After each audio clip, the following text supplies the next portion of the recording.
नमस्कार दोस्तों, आपका स्वागत है हमारे YouTube channel focus with us में और मैं हूं पंकज।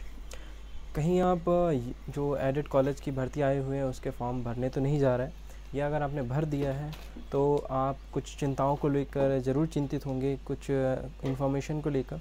जैसे कि सुप्रीम कोर्ट ने कुछ आदेश दिए हैं, इसमें वो क्या आदेश है, वो क्या आदेश आपके होने वाले हैं, आपको फ़िल करना चाहिए या नहीं करना चाहिए, आप फ़िल करेंगे तो आगे आपका कैंडिडेचर रिजेक्ट तो नहीं होगा।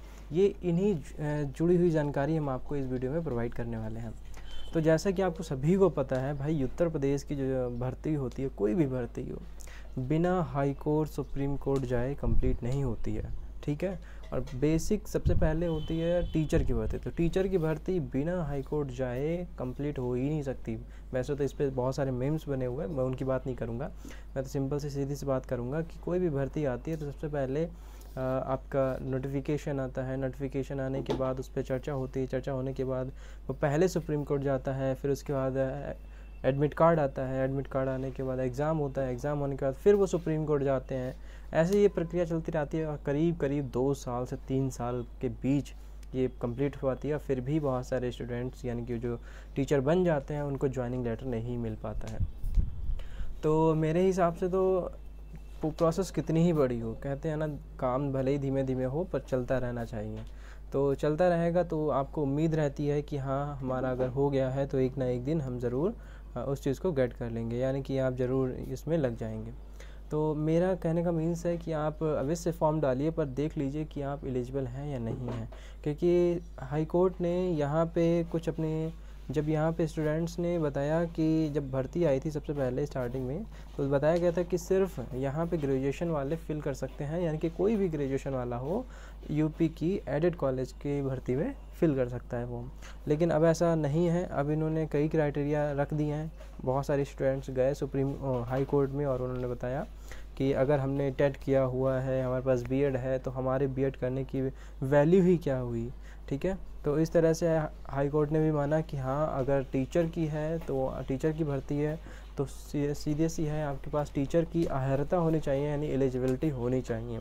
तो टीचर की एलिजिबिलिटी में 2 चीज़ें आती हैं। पहला आता है आपका बीएड या डीएलएड। ठीक है, बीएड आता है या डीएलएड आता है या बीटीसी आती है, जो कि आपका डिप्लोमा हो सकता है, डिग्री हो सकता है। और दूसरा आता है आपका एक एलिजिबिलिटी टेस्ट, जिसे हम टेट बोलते हैं या सुपर टेट, यूपी टेट बोलते हैं या सी टेट बोलते हैं। तो यानी कि या तो आपका स्टेट का यूपी टेट होना चाहिए, टीचर एलिजिबिलिटी टेस्ट कंप्लीट होना चाहिए, या ही फिर आपका सी टेट कंप्लीट होना चाहिए। तो इसके ऊपर जो भी नोटिफिकेशन आया है, चाहे वो आपका बेसिक शिक्षा अधिकारी ने नोटिस दिया हो, या फिर आपका सुप्रीम कोर्ट का हो, या फिर पूरा नोटिफिकेशन जो मॉडिफाई करके दिया गया है, उसके बारे में हम अभी चर्चा करेंगे। ठीक है। तो उससे पहले मैं बताऊंगा कि अगर आपने अभी हमारे चैनल को सब्सक्राइब नहीं किया है तो सब्सक्राइब कर लीजिए। और वो पॉइंट्स आपके कहीं बीच में ही आएंगे जो आप सुनना चाहते हैं, तो इसलिए स्टार्ट से एंड तक ज़रूर देखिएगा वीडियो। ठीक है। तो चलिए शुरू कर रहे हैं।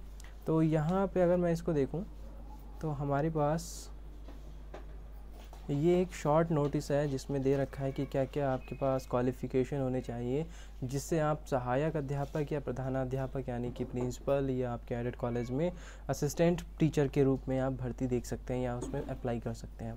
तो ये देखिए शॉर्ट नोटिस है। शॉर्ट नोटिस में आपको दे रखा है कि कैसे किसी के पास भी अगर द्विवर्षीय डिप्लोमा है, जिसे हम बीटीसी कहते हैं, ठीक है, बीटीसी किसी के पास है तो वो भी फिल कर सकता है। साथ ही साथ या उसके पास 50% अंकों के साथ ग्रेजुएशन यानी स्नातक होना चाहिए, और बीएड यानी शिक्षा स्नातक हो। 2 चीज़ें हो गई, याद रखिएगा। यानी कि 50% के साथ स्नातक और शिक्षा स्नातक होना चाहिए, यानी बीएड होना चाहिए। या फिर आता है, देखिए इन या ये सभी तो कंपलसरी हैं, मतलब इनमें से कोई एक होना चाहिए। ठीक है, इन सभी में से कोई एक हो, या करके लगे हुए। लेकिन यहाँ पे नीचे सबसे और दे रखा होगा आपको, आप ये देख सकते हैं और। तो जो और है, और की कैटेगरी में ये कंपलसरी है आपका।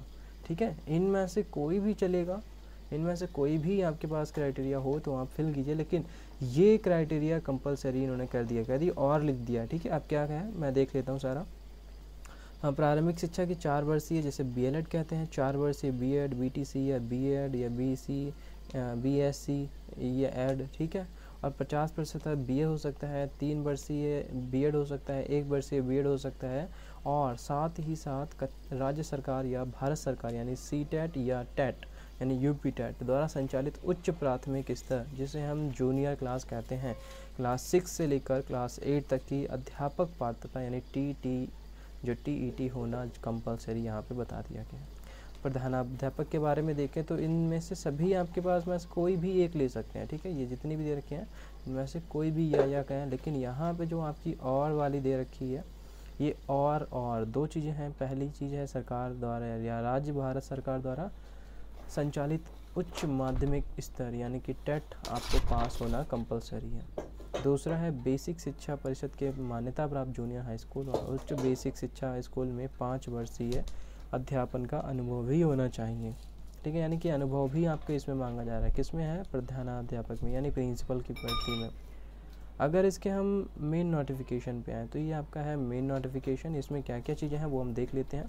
बहुत सारे स्टूडेंट को ये डाउट था कि बहुत सारे स्टूडेंट जो मैंने सुनने को मिला है कि ये कह रहे हैं कि अभी आप भर्ती मतलब अभी आप एग्ज़ाम फिल कर लीजिए, बाद में आप टेट या सुपर टेट कर लीजिएगा।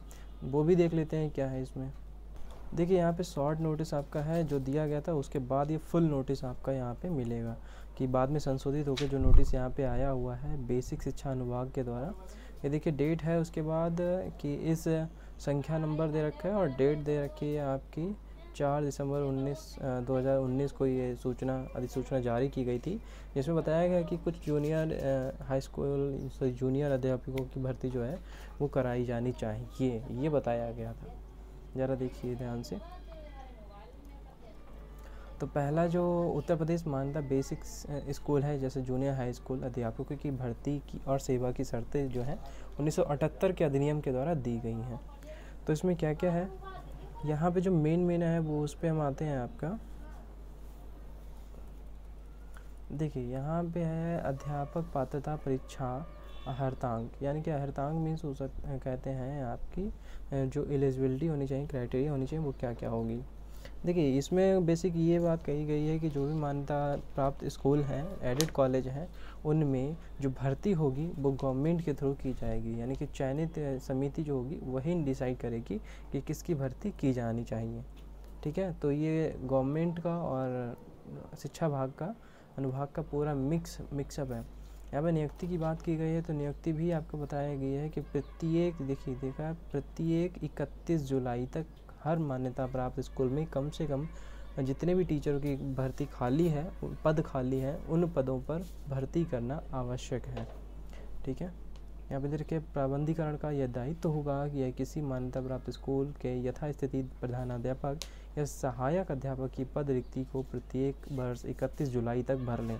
31 जुलाई को भरने का मतलब है कि 31 जुलाई तक, क्योंकि उसके बाद आपका नया सत्र चालू हो जाता है एजुकेशन का और वहाँ पे आपको यानी कि नया सिलेबस स्टार्ट हो जाता है।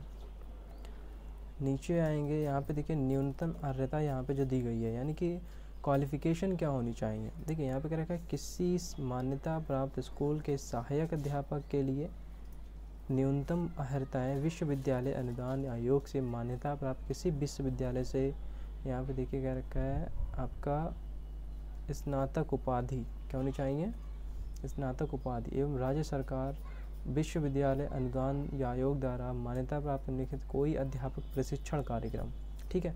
यानी कि उसी सरकार, राज्य सरकार हो सकता है या विश्वविद्यालय द्वारा हो सकता है, जो प्रशिक्षण द्वारा मान्यता प्राप्त हो लेकिन अध्यापक प्रशिक्षण का कार्यक्रम हो, यानी कि वो तो हमारी ग्रेजुएट डिग्री हो गई यहाँ पे, ठीक है, ये हो गई हमारी ग्रेजुएट डिग्री। और यहाँ पे बोल रहा है आपका अध्यापक प्रशिक्षण कार्यक्रम होना चाहिए कोई सा भी। वो कौन सा होगा, जैसे बेसिक टीचिंग सर्टिफिकेट, जैसे BTC कहते हैं ना, BTC बेसिक टीचिंग सर्टिफिकेट। दूसरा है समयिक रूप से मान्यता प्राप्त किसी संस्था में कोई नियमित बीएड, यानी कि अगर आपने नियमित बीएड किया है तो वो भी लगेगा, BTC किया है तो वो भी लग जाएगी, ठीक है। फिर है टीचिंग सर्टिफिकेट आपका चाहिए। अब ये टीचिंग सर्टिफिकेट या जूनियर टीचिंग सर्टिफिकेट या हिंदुस्तानी टीचिंग सर्टिफिकेट, इनमें से कोई भी और चल जाएगा, लेकिन यहाँ पे दे रखा है और, देखिए ये और बड़ा ही कंफ्यूज करेगा, यानी कि ये आपका होना ही चाहिए। क्या होना चाहिए, उत्तर प्रदेश भारत सरकार द्वारा अथवा भारत सरकार द्वारा, यहाँ पे आगे आते हैं, एक मिनट रेजर लेके इसे रेज कर देते हैं।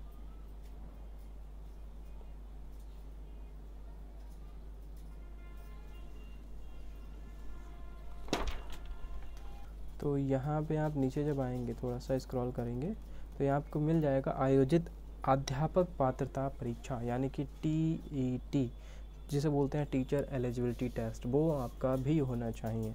ठीक है, ये आपकी किसके लिए, आपकी सहायक टीचर के लिए। और राइट में जो चल रहा है वो आपका प्रिंसिपल टीचर के लिए है, यानी कि प्रिंसिपल के लिए दे रखा है। यहाँ पे देखिए, जो भी जूनियर मान्यता आयोग द्वारा विश्वविद्यालय में स्नातक उपाधि और राज्य सरकार द्वारा राष्ट्रीय व्यापक यानी कि प्रशिक्षण कार्यक्रम, जैसे 2 वर्षीय डिप्लोमा हो सकता है, 50 अंकों के साथ स्नातक और शिक्षा स्नातक, बेसिक टीचिंग सर्टिफिकेट हो और 4 वर्षीय BLED हो, कुछ भी हो सकता है।